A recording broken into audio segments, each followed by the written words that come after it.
ಕಾರ್ಯಕ್ರಮ ಯಾವಾಗ್ಲಿಂದ ನೋಡ್ತಿದ್ದೀರಿ? ಗುರುಗಳೇ ನಾನು ಇವಾಗ ಹಂಗೆ ಸ್ಕ್ರೋಲ್ ಮಾಡ್ತಾ ಇದ್ದೆ, ನೋಡಿದೆ. ಹಾಗೆ ನಿಮ್ಮ ಮಾತು ಸ್ವಲ್ಪ ಅಟ್ರಾಕ್ಟಿವ್ ಆಯ್ತು, ಮೋಟಿವೇಶನ್ ಆಯ್ತು. ಸೊ ಹಾಗೆ ಥ್ಯಾಂಕ್ ಯುನಪ್ಪ. ಇಷ್ಟ ಆಯ್ತು, ಕಾಲ್ ಮಾಡಿದೆ. ನಂದು ಒಂಚೂರು ಪರ್ಸನಲ್ಸ್ ಏನೇನೋ ಇದೆ, ಅದನ್ನು ಹೇಳ್ಕೋಬಹುದು, ಏನೋ ಒಂದು ಸಜೆಷನ್ ಸಿಗ್ಬಹುದು ಅಂತ. ಖಂಡಿತನಪ್ಪ. ನೀವು ಯಾವ ಕಡೆಯವರು ಅಂದ್ರಿ? ಗುರುಗಳೇ ನಾವು ಅಂದ್ರೆ ಹುಟ್ಟಿ ಬೆಳೆದಿದ್ದು ಓದಿದ್ದೆಲ್ಲ ಬೆಂಗಳೂರು. ಓಕೆ. ಡ್ಯಾನ್ಸರ್ ಅಂದ್ರೆ ಎಲ್ಲಿ ಕೆಲಸ ಅಂದ್ರೆ ಅದೇ ಫುಲ್ ಟೈಮ್ ಅಥವಾ ಏನು? ಫುಲ್ ಟೈಮ್ ಅದೇ ಗುರುಗಳೇ. ಓಕೆ. ನಾನು ಹ್ಯಾಂಡಿಕ್ಯಾಪ್ ಡ್ಯಾನ್ಸರ್. ಯಾವುದು ನಿಮ್ಮ ಕರ್ಮಭೂಮಿ ಅಂದ್ರೆ ಸಿನಿಮಾದಲ್ಲ ಅಥವಾ ಇಲ್ಲಿ? ಗುರುಗಳೇ ಸಾರಿ ಗೊತ್ತಾಗಿಲ್ಲ. ಅಂದ್ರೆ ಎಲ್ಲಿ ನೀವು ಫುಲ್ ಟೈಮ್ ಅಂದ್ರೆ ಡ್ಯಾನ್ಸ್ ಅಕಾಡೆಮಿ ಇಟ್ಟಿದ್ದೀರಾ ಅಥವಾ ಕ್ಲಾಸ್ ಮಾಡ್ತೀರಾ? ಹೌದು, ಪುನೀಸ್ ಡ್ಯಾನ್ಸ್ ಕಂಪನಿ ಅಂತಾನೆ ರಾಮನಗರಲ್ಲಿ ಡ್ಯಾನ್ಸ್ ಕ್ಲಾಸ್ ಓಪನ್ ಮಾಡಿದ್ದೀನಿ. Okay okay. ನಮಗೆ ಡ್ಯಾನ್ಸ್ ಅಂದಾಗ ನೆನಪಿಗೆ ಬರೋದು, ನಾವು ಹಳ್ಳಿಯಲ್ಲಿದ್ದಾಗ ಆರ್ಕೆಸ್ಟ್ರಾಗಳಲ್ಲೆಲ್ಲ ಬರೋರು. ಗುರುಗಳೇ ತುಂಬಾ ಮಾಡಿದ್ದೀನಿ, ರಿಯಾಲಿಟಿ ಶೋನೇ ತುಂಬಾ ಮಾಡಿದ್ದೀನಿ. ಡ್ಯಾನ್ಸ್ ಕರ್ನಾಟಕ ಡ್ಯಾನ್ಸ್, ಮಜಾಡ್ ಆಗಿತ್ತು, Telugu Sridevi drama company. Okay okay, ಸ್ವಲ್ಪ ಜೋರ ಮಾತಾಡಪ್ಪ. ಶ್ರೀದೇವಿ ಡ್ರಾಮಾ ಕಂಪನಿ, ತೆಲುಗು ಡಿ ಎಲ್ಲ ತುಂಬಾ ನಾನೇ ಪಾರ್ಟಿಸಿಪೇಟ್ ಮಾಡಿದ್ದೀನಿ ಗುರುಗಳೇ. ಒಂದು ಕೌಂಟರ್ ನಾನೇ ಓಪನ್ ಮಾಡಿ ಒಂದು ಕೌಂಟರ್ ಆಗಿ. Great great great. 25 ವರ್ಷಕ್ಕೆ ಏನ್ ಸಾಧನೆ ಮಾಡಿದ್ಯಪ್ಪ? ಆಕ್ಚುಲಿ ನಾನೊಂದು ಹ್ಯಾಂಡಿಕ್ಯಾಪ್ ಡ್ಯಾನ್ಸರ್ ಗುರುಗಳೇ. ನನ್ನ ಲೆಫ್ಟ್ ಲೆಗ್ 1.5 ವರ್ಷದ ಪಾಪು ಇದ್ದಾಗಲೇ ಫ್ರಾಕ್ಚರ್ ಆಗಿತ್ತು. Okay okay okay. ಗುರುಗಳೇ ಇರ್ಲಿ, ಆಯ್ತು. ಸೊ ನಾನು ನಿಮ್ಮ ಕಥೆಯನ್ನು ಕೇಳ್ತೀನಿ, ಆದ್ರೆ ನಿಮ್ಮ ಧ್ವನಿ ತುಂಬಾ ಸಣ್ಣ ಬರ್ತಾ ಇದೆ. ಗುರುಗಳೇ ಇವಾಗ ಈಗ ಕೇಳ್ತಾ ಇದೆ. ತಂದೆ ತಾಯಿ? ತಂದೆ ತಾಯಿ ಅಪ್ಪ ಮಹಾದೇವ ಸ್ವಾಮಿ ಅಂತ, ಅಮ್ಮ ಸರ್ವಮ್ಮ. ಏನಪ್ಪ? ಅಪ್ಪ ಮಹಾದೇವ ಸ್ವಾಮಿ ಅಂತ. ಓಕೆ. ಇದು ನೇರ ಪ್ರಸಾರ, ನೀವು ಕಾರ್ಯಕ್ರಮದಲ್ಲಿ ಮಾತಾಡ್ತಿರೋದು. ಸೊ ನಿಮ್ಮ ಊರು, ನಿಮ್ಮ ಹೆಸರು ಅಥವಾ ಆ ವಿಚಾರದಲ್ಲಿ ನಿಮ್ಮ ವೈಯಕ್ತಿಕ ನಿಮ್ಮ ವಿಚಾರಕ್ಕೆ ನಿಮ್ಮ ಆಯ್ಕೆಗೆ ಬಿಡ್ತೀನಿ. ಹೇಳೋದಾದ್ರೆ ಹೇಳ್ಬೋದು, ಬಟ್ ತಂದೆ ತಾಯಿ ಏನು ಮಾಡ್ಕೊಂಡಿರೋದು ಒಂದೇ? ತಂದೆ ರಿಟೈರ್ಡ್ ಆಫೀಸರ್ ಗುರುಗಳೇ, ತಾಯಿ ಹೌಸ್ ವೈಫ್. ಆಯ್ತು, ಹೇಳಪ್ಪ. ಗುರುಗಳೇ ಏನಿಲ್ಲ ಗುರುಗಳೇ, ಇವಾಗ ಏನೇ ಒಂದು ಹೊಸದಾಗಿ ಏನೋ ಒಂದು ಮಾಡ್ತೀನಿ, ಏನೋ ಒಂದು ಹೋಗ್ತೀನಿ ಅಂತ ಅಂದ್ರೆ ಅದು ಏರುಪೇರು ಇದ್ದೇ ಇರುತ್ತಲ್ವಾ ಒಬ್ಬ ಮನುಷ್ಯ ಅಂತ ಅಂದ್ಮೇಲೆ. ಅದ್ ಖಂಡಿತ ಅದನ್ನ ನಾವೇನು ಮಾಡಕ್ಕಾಗಲ್ಲ. ಬಟ್ ನಾನ್ ಲಾಸ್ಟ್ ಕಾಲ್ ನಿಮ್ ನೋಡಿದಾಗ ನನ್ಗೆ ನೀವು ಅವರು ಯಾರೋ ಒಬ್ರು ಮೇಡಮ್ ಅವ್ರಿಗೆ ಪರ್ಸನಲ್ ಏನೋ ಹೇಳ್ಕೊಂತ ಇದಾರೆ, ಅವ್ರೇನೋ ಹೇಳ್ತಾ ಇದ್ದೀರಾ. ಹೌದು, ಅದು ಒಳ್ಳೇದು. ಬಟ್ ಆದ್ರೆ ಗುರುಗಳೇ ಅದು ಒಂದು ಹುಡುಗನ್ ಲೈಫಲ್ಲೇ ಅದು ಉಲ್ಟಾ ಆಗಿ ಇವಾಗ 100% ನಾವು ಒಂದು ಕ್ವಾಲಿಟಿ ಕೊಟ್ಟಿರ್ತೀವಿ, ಒಂದೊಂದು ಏನೋ ಒಂದು ಹೆಲ್ಪ್ ಮಾಡಿರ್ತೀವಿ, ಒಂದ್ ಮತ್ತೊಂದು ಮಗದೊಂದು ಏನೋ ಒಂದು ಮಾಡಿರ್ತೀವಿ. ಅವರು 10% ನಮ್ಗೆ ನಾವು ಎಕ್ಸ್ಪೆಕ್ಟ್ ಮಾಡೋದೇ 10%. 10% ನಮಗ್ ಬರ್ದೇನೆ ಅದು ನಮ್ಗೆ ಬ್ಲೇಮ್ ಆಗೋ ರೀತಿ ಬಂದ್ರೆ ನಾವ್ ಏನ್ ಮಾಡ್ಬೇಕು? ಕತೆ ಹೇಳಪ್ಪ, ಏನಾಯ್ತು ಹೇಳಪ್ಪ. ಇವಾಗ ಎಕ್ಸಾಂಪಲ್ ಏನಿಲ್ಲ ಗುರುಗಳೇ, ಇವಾಗ ನಾನು ಕಾಲ್ ಮಾಡಿದ್ದೀನಿ, ನೀವೊಂದೇನೋ ಒಂದು ಇದು 1 year 2 year 3 year ಏನೋ ನಂದು ನಿಮ್ದು ಬಾಂಧವ್ಯ ಚೆನ್ನಾಗಿ ನಡ್ತಿದೆ, ನಿಮ್ಮಿಂದ ನಂಗೆ ಹೆಲ್ಪ್ ಆಗಿದೆ. ಒಂದ್ ಸರ್ಟನ್ ಆಫ್ ಟೈಮ್ ಒಂದು ಸೆಟಲ್ ಅಂತ ನಾವ್ ಆದಾದ್ಮೇಲೆ ನಾವು ನಿಮ್ನೂ ಲೆಕ್ಕಕ್ಕೆ ಇಟ್ಕೊಳ್ದೆ ಹೌದು ಏನಿವಾಗ ಅಂತ ನಾವೇ ತಲೆಲ್ ಮೇರಿಯೋರ್ಗೆ ನಾವೇನ್ ಮಾಡ್ಬೇಕಾಗುತ್ತೆ? ಏನಾಯ್ತು ಅಂತ ಹೇಳಪ್ಪ. ನಾನು ಅದ್ರ ಪೂರ್ವಾಪರ ಗೊತ್ತಿಲ್ಲದೆ ಅದ್ರ ಬಗ್ಗೆ ಮಾತಾಡ್ಲಿಕ್ಕೆ ಆಗಲ್ಲ. ಏನಿಲ್ಲ ಗುರುಗಳೇ, ಸುಮ್ಮನೆ ಇವಾಗ ನಮ್ದೇ ಏನೋ ತುಂಬಾ ಕಷ್ಟದಲ್ಲಿದೆ, ಏನೋ ಒಂದು ನಡ್ಕೊಂಡು ಹೋಗ್ತಾ ಇದೆ ನಮ್ ಡ್ಯಾನ್ಸ್ ಆಗಿರ್ಬೋದು, ಮತ್ತೊಂದು ಪ್ರೋಗ್ರಾಮು ಎಲ್ಲ. ಜಸ್ಟ್ ಯಾರೋ ಒಬ್ರು ಬರ್ತಾರೆ, ಒಂದು ಹೆಲ್ಪ್ ಕೇಳ್ತಾರೆ, ನಮ್ಗೆ ಈ ಕಷ್ಟ ಆ ಕಷ್ಟ ಅಂತ ಅಂತಾರೆ. ಎಲ್ಲಾ ಹೆಲ್ಪ್ ತೀರ್ಕೊಂಡಾದ್ಮೇಲೆ ಇವತ್ತೊಂದು ಸೆಟಲ್ ಒಂದು ಏನಿ ಅಂತ ಹಾಕಿ ಒಂದ್ ಎಫೆಕ್ಟ್ ಹತ್ತಿಸಿ ನಾವೇ ಹಿಂಗ್ ನಿಲ್ಸಿದಾಗ ಅವ್ರು ನಮ್ಮ ಹತ್ರ ರಿಯಾಕ್ಟ್ ಮಾಡೋದು ಹೇಗೆ ಅಂತ ಅಂದ್ರೆ, ಇವನ್ ಯಾರು, ಇವನಿಂದ ನಮ್ಗೆ ಏನು ಅನ್ನೋ ತರ ನೋಡ್ತಾರಲ್ಲ ಗುರುಗಳೇ. ಈಗ ಏನ್ ಮಾಡೋದಂತ ಅಂತವ್ರಿಗೆ ಏನ್ ಸಹಾಯ ಮಾಡುದ್ರಿ? ಎಲ್ಲಾ ರೀತಿ ಗುರುಗಳೇ, ಏನ್ ಮಾಡಿಲ್ಲ ಅಂತ ಹೇಳ್ತೀವಿ, ಎಲ್ಲಾ ರೀತಿನೂ ಮಾಡಿದೀವಿ. ಫೈನಾನ್ಷಿಯಲ್ ಆಗಿರ್ಬೋದು, ಒಂದು ಏನು ಕೇರಿಂಗ್ ಆಗಿರ್ಬೋದು, ಪ್ರತಿಯೊಂದು. ಏನು ಉದ್ದೇಶದಿಂದ ಮಾಡುದ್ರಿ? ಒಂದ್ ಕನ್ಸರ್ನ್ ಆಫ್ ಯು. ಇವಾಗ ಏನು ನೋಡೋ ದೃಷ್ಟಿಕೋನ ಹೇಗೆ ಅಂದ್ರೆ, ಇವಾಗ ನಾನು ಅಷ್ಟೇ ಗುರುಗಳೇ, ಒಂದ್ 8-10 ವರ್ಷ ನಾನು ಮನೆ ಬಿಟ್ಟು ನಾನೊಬ್ಬ ಹ್ಯಾಂಡಿಕ್ಯಾಪ್ ಆಗಿ ಬೆಂಗಳೂರಲ್ಲಿ ಕೆಲಸ ಮಾಡಿ, ಅಸಿಸ್ಟೆಂಟ್ ಮಾಡಿ, ಡ್ಯಾನ್ಸ್ ಕಲ್ಸಿ, ನಾನು ಕ್ಲಾಸ್ ಓಪನ್ ಮಾಡಿ, ಈ ತರನೇ ಇರ್ಬೋದು. ಅವ್ರಿಗೂ ಏನೋ ಒಂದು ಕಷ್ಟ ಇರ್ಬೋದು, ಅವ್ರಿಗೂ ಒಂದು ಏನೋ ಮಾಡೋ ಛಲ ಇರ್ಬೋದು. ನಮ್ಗಂತೂ ಯಾರು ಒಂದು ಹೆಲ್ಪ್ ಮಾಡಿಲ್ಲ, ನಮಗೂ ಯಾರು ಒಂದು ದುಡ್ಡು ಬಟ್ಟೆನೂ ನಮಗ್ ಕೊಟ್ಟಿಲ್ಲ. ಅಟ್ಲೀಸ್ಟ್ ನಾವ್ ಅವ್ರಿಗೆ ಏನಾದ್ರು ಒಂದು ಮಾಡಲ್ಲ, ನಮ್ಮಿಂದ ಏನಾದ್ರು ಒಂದು ಹೆಲ್ಪ್ ಆಗಲಿ ಅಂತ. ಹ್ಮ್ ಹಾಗೆ ಮಾಡಿದ್ರಿ, ವಾಪಸ್ ಇಸ್ಕೊಳ್ಳಿ. ವಾಪಸ್ ಈಸ್ಕೊಳ್ಳೋ ಟೈಮ್ ಅಂದ್ರೆ ಈಸ್ಕೊಳ್ಳೋದು ಬೇಡ ಗುರುಗಳೇ, ಅಟ್ಲೀಸ್ಟ್ ಅದೊಂದು ಕೃತಜ್ಞತೆ. ಕೃತಜ್ಞತೆ ನಿನ್ನಲ್ಲಿ, ನೀನ್ ಸಹಾಯ ಮಾಡೋದು ನಿನ್ನಲ್ಲಿ, ನಿನ್ನ ಕೈಲಿದೆ. ಕೃತಜ್ಞತೆ ನಿನ್ನ ಕೈಲಿ ಇಲ್ವಲ್ಲಪ್ಪ. ನೋಡಪ್ಪ, ನೀನು ಸಾರ್ವತ್ರಿಕ ಧರ್ಮದ ಬಗ್ಗೆ ಮಾತಾಡೋದಾದ್ರೆ ಹೌದು, ನೀನು ಕೇಳ್ತಿರೋದು ಸತ್ಯವೇ. ಆದರೆ ನಾವು ಕೇಳೋ ಪ್ರಶ್ನೆಗಳು ಅದು ಅವರಿಂದ ವರ್ತಿಸಬೇಕಾಗಿದೆ. ಅಥವಾ ಕೃತಜ್ಞತೆ ಅದು ನಿನ್ನ ಕಡೆಯಿಂದಲ್ಲ, ಕೃತಜ್ಞತೆ ಅದು ಅವ್ರ ಕಡೆಯಿಂದ ಬರಬೇಕಾದ್ದು. ಆದರೆ ಸಹಾಯ ಮನೋಭಾವ ನಿನ್ನ ಕಡೆಯಿಂದ ಆಗಬೇಕಾದ್ದು. ಕೃತಜ್ಞತೆನೆ ಬರ್ದೆ ಅದು ಓಕೆ, ಇವ್ರು ಥರ್ಡ್ ಪರ್ಸನ್ ಅನ್ನೋ ಲೆಕ್ಕಾಚಾರ ಅಂತ ಬಂದ್ರೆ ನಾವ್ ಏನ್ ಮಾಡ್ಬೋದು? ಹೇಗೆ ಎಲ್ಲ ಸಮಾಜನೇ ಹೀಗೇನಾ, ಅಥವಾ ಸ್ವಾರ್ಥ ಬುದ್ಧಿನ? ಕಷ್ಟ ಇದ್ದಾಗ ಕಾಲಿಡಿಯೋದು, ಸುಖ ಬಂದಾಗ? ಆ ತತ್ವದ ವಿಶ್ಲೇಷಣೆ ಬಹಳ ವಿಶಾಲವಾಗಿದೆ, ಅದು ನಿನ್ನ ಮೂಗಿನ ನೇರಕ್ಕಿಲ್ಲ ಅದು. ನೋಡಪ್ಪ, ಯಾವುದೇ ಆದರೂ ಅಷ್ಟೇ, ನೀನು ಅವ್ರಿಗೆ ಸಹಾಯ ಮಾಡೋ ಸಮಯದಲ್ಲಿ ಮನುಷ್ಯ ಇನ್ನೊಬ್ಬರಿಗೆ ಸಹಾಯದ ಮೂಲ ಅರ್ಥನೇ ಬೇರೆ ಇದೆಯಪ್ಪ. ಅವ್ರಿಗೆ ಕಷ್ಟ ಆಗಲಿ, ನಮಗೆ ಯಾರೂ ಅಂತೂ ಮಾಡಲಿಲ್ಲ, ನಾವು ಅವ್ರಿಗೆ ಮಾಡೋಣ ಅಂದಾಗ ನಾವು ಅವ್ರಿಗೆ ಮಾಡ್ದು, ಅವ್ರಿಗೇನು ಕೇಳೋದೋ ಕೊಟ್ಟು, ಅಥವಾ ನಮ್ಮ ಕೈಲಾದಷ್ಟು ಮಾಡ್ದು. ಅದಾದಮೇಲೆ ಅವರು ಕೃತಜ್ಞರಾಗಿ ಇರಬೇಕು ಅಥವಾ ಇರಬಾರ್ದು, ಆ ನಿರೀಕ್ಷೆ ಕೂಡ ಸಹಾಯ ಮಾಡಿದವನಿಗೆ ಇರಬಾರ್ದು. ಅರ್ಥ? ಈಗ ನೀನು ಹೆಂಡ್ತಿನೋ ಹೃದಯದಿಂದಾನೇ ನಾನು ಸಹಾಯ ಮಾಡಿರೋದೇ ಆಗಿರ್ಬೋದು, ಮತ್ತೊಂದು ಮಗದೊಂದು ಬುದ್ಧಿ ಹೇಳ್ಕೊಟ್ಟಿರೋದೇ ಆಗಿರ್ಬೋದು, ಪ್ರತಿಯೊಂದು ಎಲ್ಲ ಇರ್ಬೋದು ಗುರುಗಳೇ. ಬಟ್ ಆದ್ರೆ ಇವಾಗ ನಾವೊಂದು ಏನೋ ಒಂದು ಜನರಲ್ ಆಗಿ ನಾನು ಸುಮ್ನೆ ತಗೋಬೇಕಂತ ಅಂದ್ರೆ, ನಾವು ಒಂದು ಊಟ ಮಾಡಿರ್ತೀವಿ, ಅದ್ ಸ್ಯಾಟಿಸ್ಫೈ ಅಂದ್ರೆ ಲಾಸ್ಟ್ ಅಲ್ಲಿ ಊಟ ಮಾಡಾದ್ಮೇಲೆ ಅನ್ನದಾತ ಸುಖಿ ಭವ ಅಂತ ನಾವ್ ಒಂದ್ ಹೇಳ್ತೀವಿ. ಬಿಕಾಸ್ ನಾವ್ ಅವ್ರಿಗೆ ಅವ್ರ ಅನ್ನ ಆಗ್ದಷ್ಟು, ನಾವು ಅವ್ರ ರೈತ ಬೆಳೆದಷ್ಟು ನಾವ್ ಅವ್ರಿಗೆ ಸ್ಯಾಟಿಸ್ಫೈ ಮಾಡಕ್ ಆಗಲ್ಲ. ಅದು 1% ಆ ಕಡೆಯಿಂದ ಬರ್ದೇನೆ. ಬಟ್ ನೆಗೆಟಿವ್ ಪರ್ಪಸೇ ಇಲ್ಲ, ನಿಮ್ದೇ ತಪ್ಪು, ನಿಮ್ದೇ ದ್ರೋಹ, ಇಲ್ಲ ನಿಮ್ದೇ ಏನೋ ಬ್ಲೇಮ್ ಅಂತ ಬಂದಾಗ ಹೇಗನ್ಸುತ್ತೆ ಅಂದ್ರೆ, ನೋಡಪ್ಪ ಇಲ್ಲಿ ಕೇಳಿಸ್ಕೊಳಪ್ಪ, ಇದು ಒಟ್ಟಾರೆಯಾಗಿ ನಮ್ಮ ನಿರೀಕ್ಷೆಗಳು ಹುಸಿಯಾದಾಗ ನಮಗೆ ಈ ಥರ ಆಲೋಚನೆಗಳು ಬರ್ತಾ ಹೋಗ್ತವೆ. ಸಹಾಯ ಮಾಡಿ ಕೇವಲ ನೀನು ಸುಮ್ಮನಾಗಿದ್ರೆ ಇದು ಯಾವುದೂ ಇರ್ತಿರ್ಲಿಲ್ಲ. ಅರ್ಥ ಆಯ್ತಲ್ಲಪ್ಪ? ನಿನಗೂ ಅಲ್ಲೇನೋ ನಿರೀಕ್ಷೆ ಇತ್ತು, ಹೌದಲ್ಲ? ಗುರುಗಳೇ, ನಿರೀಕ್ಷೆ ಅಂತ ಅಂದ್ರೆ ಅರೆ ಅಟ್ಲೀಸ್ಟ್ ಅವರು ಬೇಡ, ಏನೋ ಒಂದು ರೆಸ್ಪಾನ್ಸ್ ಮಾಡ್ತಾರೆ. ನಿನ್ನ ನಿರೀಕ್ಷೆಗಳು ಹುಸಿಯಾಗಿದ್ದಕ್ಕೆ ನಿನ್ನಿಂದ ಈ ಮಾತು ಬರ್ತಿದ್ದಾವೆ ಹೊರತು ಅದು ಕೇವಲ ಸಹಾಯವಾಗಿದ್ರೆ ಇದು ಯಾವುದು ಬರ್ತಿರ್ಲಿಲ್ಲ. ಅವ್ರಿಗೆ ಅದು ಕೃತಜ್ಞತೆ ಇರಬೇಕೋ ಇರಬಾರ್ದು, ಅದು ಅವರವ್ರ ಸಂಸ್ಕಾರ ತೋರಿಸುತ್ತೆ. ಅಬ್ಬ ಅಂದ್ರೆ ನೀನು ಪ್ರಶ್ನೆ ಮಾಡ್ಬೋದಪ್ಪ, ಬೇರೆ ಏನು ಮಾಡೋಂಗಿದ್ದೀಯಾ?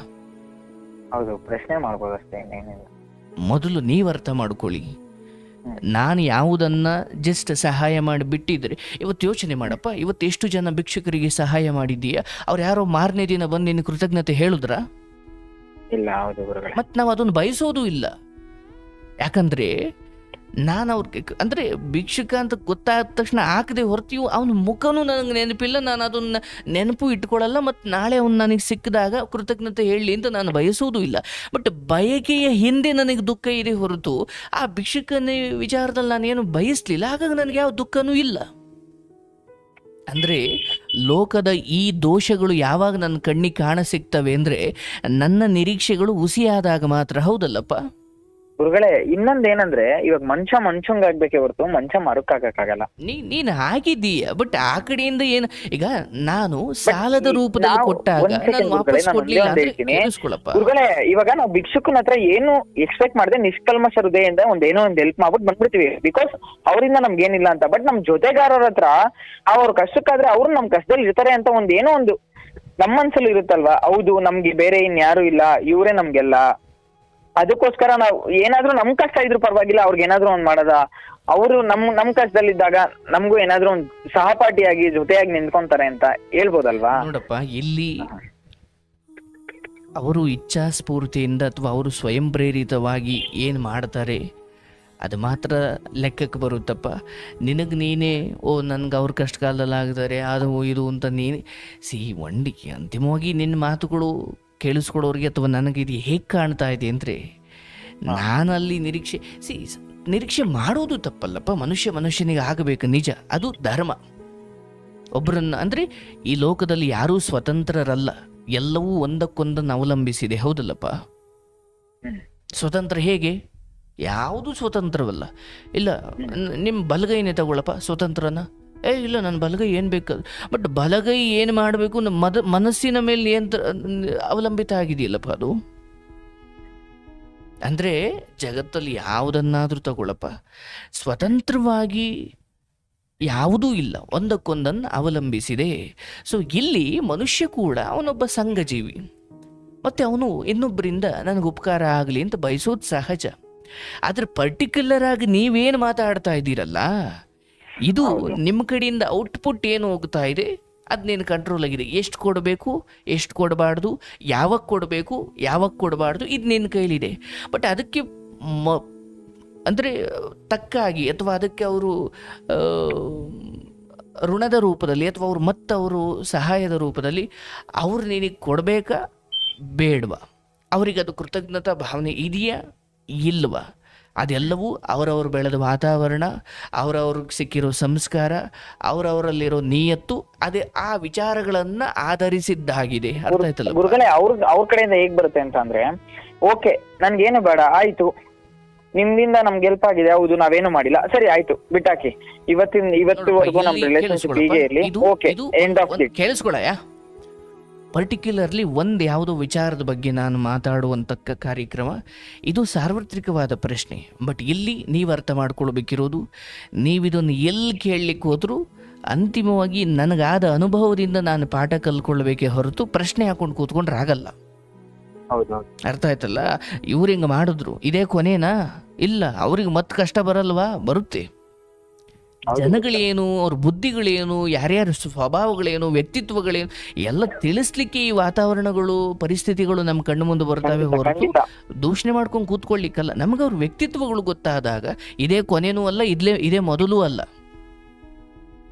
ಹಾಗಾಗಿ ಅಂದರೆ ಪ್ರತಿ ಸಾರಿ ಕಾಲಿಗೆ ಮುಳ್ಳು ಚುಚ್ಚಿದಾಗ ಮುಳ್ಳನ್ನು ಬೈಯೋದಕ್ಕಿಂತ ಕಾಲಿಗೆ ಚಪ್ಪಲಿ ಹಾಕಬೇಕಿತ್ತು ಅಂತ ಅರ್ಥ ಮಾಡ್ಕೊಳ್ಳೋದು ಒಳ್ಳೇದಲ್ವನಪ್ಪ.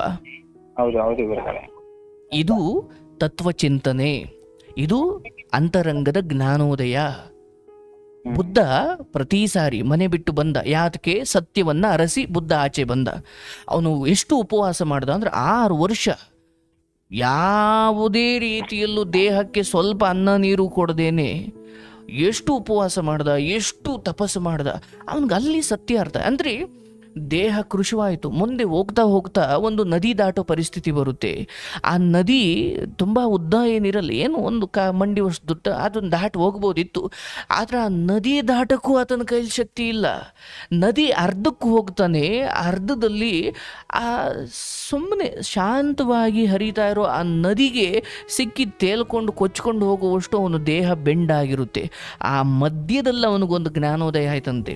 ಅಂದರೆ ಆ ಮಧ್ಯದಲ್ಲಿ ಅನ್ನಿಸ್ತು, ಓಹೋ, ಈ ಅನ್ನ ನೀರು ಬಿಟ್ಟು ದೇಹಕ್ಕೆ ನಾನು ಹಿಂಸೆ ಕೊಡೋದ್ರಿಂದ ಜ್ಞಾನೋದಯ ಆಗಲ್ಲ.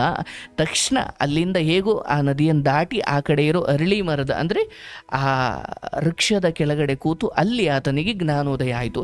ಅಂದರೆ ಅನ್ನ ನೀರು ಬಿಟ್ಟಿದ್ರಿಂದ ಅವನು ಅನ್ನವನ್ನು ನೀರನ್ನು ಅಥವಾ ಇನ್ಯಾರು ದೇವರನ್ನು ಬೈತಾ ಕೂರಲಿಲ್ಲ. ಹಾಗೆ ಬಿಟ್ಟಿದ್ರಿಂದ ಜ್ಞಾನೋದಯ ಆಗಲ್ಲ, ಅಥವಾ ದೇಹವನ್ನು ನಾನು ಹಿಂಸೆ ಕೊಡೋದ್ರಿಂದ ಜ್ಞಾನೋದಯ ಆಗಲ್ಲ.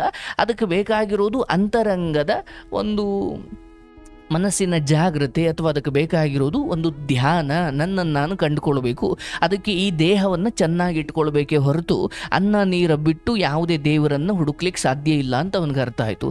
ಅಂದರೆ ಆ ಅನ್ನ ನೀರನ್ನು ಬಿಟ್ಟು 6 ವರ್ಷ ಏನು ಪ್ರಯತ್ನ ಪಟ್ಟನಲ್ಲ, ಅದಾಗಿಯೂ ಅವನಿಗೇನು ಫಲ ಸಿಗಲಿಲ್ವಲ್ಲ. ಆ ನಿರಾಸೆಯನ್ನು ಆತ ಪಾಠವಾಗಿ ತಗೊಂಡು ಮುಂದಕ್ಕೆ ಬೇರೆ ದಾರಿ ಹುಡುಕೊಂಡ ಹೊರತು ಅದನ್ನು ದೂಷಣೆ ಮಾಡ್ತಾ ಕೂತ್ಕೊಳ್ಳಿಲ್ಲ ಆತ. ಅರ್ಥಾತ್ ನಿಮ್ಮ ಜೊತೆ ನಿಮ್ಮ ಸಂಪರ್ಕಕ್ಕೆ ಬರುವ ಸ್ನೇಹಿತರು, ಸಹಪಾಠಿಗಳು, ಸಹೋದ್ಯೋಗಿಗಳು ಅಥವಾ ಸಂಬಂಧಿಕರು, ಇವ್ರು ಯಾರದೇ ವರ್ತನೆಗಳಾಗಲಪ್ಪ, ಅವರೆಲ್ಲರೂ ಪಾಠಗಳ ರೂಪದಲ್ಲಿ ಅಥವಾ ಪಾಠವನ್ನು ಕಲಿಸಲಿಕ್ಕೆ ಬರುವ ನೆಪ ಮಾತ್ರದ ಜೀವ ವ್ಯವಸ್ಥೆ ಅಷ್ಟೇ. ಅದೆಲ್ಲ ಈಗ ನಿನ್ನ ಸಂಪರ್ಕಕ್ಕೆ ಬಂದು ಯಾವ ವ್ಯಕ್ತಿ ಅಥವಾ ಯಾವ ಹುಡುಗ ಯಾವ ಹುಡುಗಿ ಬಗ್ಗೆ ನೀನು ಮಾತಾಡ್ತಿದೀಯಲ್ಲಪ್ಪ, ನೀನು ಅವರ ಮೇಲಿನ ಪ್ರೇಮ ಅಥವಾ ಅವರ ಮೇಲಿನ ಮೋಹ ಅಥವಾ ಅವರ ಮೇಲಿನ ಪ್ರೀತಿ ಇದೆಲ್ಲವನ್ನ ತ್ಯಾಗ ಮಾಡಿ ಸತ್ಯವನ್ನ ಮಾತ್ರ ನೋಡ್ತಾ ಹೋಗು, ನಿನಗೆ ಪಾಠ ಸಿಗುತ್ತೆ. ಹಾಗಾಗಿ ನಾನು ಅವ್ರಿಗೆ ಏನು ಮಾಡಿದ್ನಲ್ಲ ಅದು ನನ್ನ ವ್ಯಕ್ತಿತ್ವ. ಅದನ್ನು ಎಲ್ಲ ಉಪಯೋಗಿಸಿಕೊಂಡು ಅವ್ರು ಇವತ್ತೇನು ಹೇಳ್ತಿದ್ದಾರಲ್ಲ ಅದವ್ರ ವ್ಯಕ್ತಿತ್ವಗಳು ಪರಿಚಯ ಆಗಲಿಕ್ಕೆ ಮನುಷ್ಯನಿಗೆ ಸಂಕಷ್ಟಗಳು ಬರ್ತವೆ. ಸಂತೋಷದ ಸಂಭ್ರಮದ ಏನೋ ಒಂದು ಹಬ್ಬದೂಟ, ಏನೋ ಒಂದು ಸಂತೋಷದ ಕಾರ್ಯಕ್ರಮ ಮಾಡಿದ್ದೀಯಾ, ಬೀದಿ ಲೋಗರ್ನ ಕರಿಯಪ್ಪ, ಬಂದು ಉಂಡೋಯ್ತಾರ, ಅವ್ರ ನೆಂಟ್ರೆ ಆಗ್ಬೇಕು ಅಂತ ಏನಿಲ್ಲ. ಅದೇ ಸೂತಕದ ಸಮಯದಲ್ಲಿ ಬರ್ತಾರ? ಇಲ್ಲ ಇಲ್ಲ ಇಲ್ಲ ಇಲ್ಲ. ಅರ್ಥಾತ್ ನಿನ್ನ ಮನೆಯ ಸಂತೋಷದ ಶುಭಾರಂಭದ ಸಮಯದಲ್ಲಿ ಅನ್ನೋದಕ್ಕಿಂತ ನಿನ್ನ ಮನೆಯ ಸೂತಕದಲ್ಲೇ ಜಗತ್ತು ಜನರು ಅರ್ಥವಾಗುವುದು. ಅದೇ ತರ ಈ ಸಂಬಂಧಗಳ ಅಥವಾ ಈ ಸ್ನೇಹ ಪರಿಚಯಗಳ ಯೋಗ್ಯತೆ, ಅರ್ಥಾತ್ ನೀನು ಅವರನ್ನು ದೂಷಿಸೋ ಹಾಗಿಲ್ಲ, ನೀನ್ ಪಾಠ ಕಲ್ಕೊಳ್ಬೇಕು. ಹಂಗ್ ದೂಷಿಸ್ತಾ ಹೋದ್ರೆ ಈ ಜಗತ್ತಲ್ಲಿ ಯಾರೂ ಸರಿ ಇಲ್ಲ, ಹೌದಲ್ಲಪ್ಪ? ನಿನ್ನ ದೃಷ್ಟಿಯಲ್ಲಿ ಅವ್ರು ಕೆಟ್ಟವರಾದ್ರೆ ಇನ್ಯಾರ್ದು ದೃಷ್ಟಿಯಲ್ಲಿ ನೀನು ಕೆಟ್ಟವನು, ಅದ್ ನಿನಗೆ ಗೊತ್ತಿಲ್ಲ ಅಷ್ಟೇ.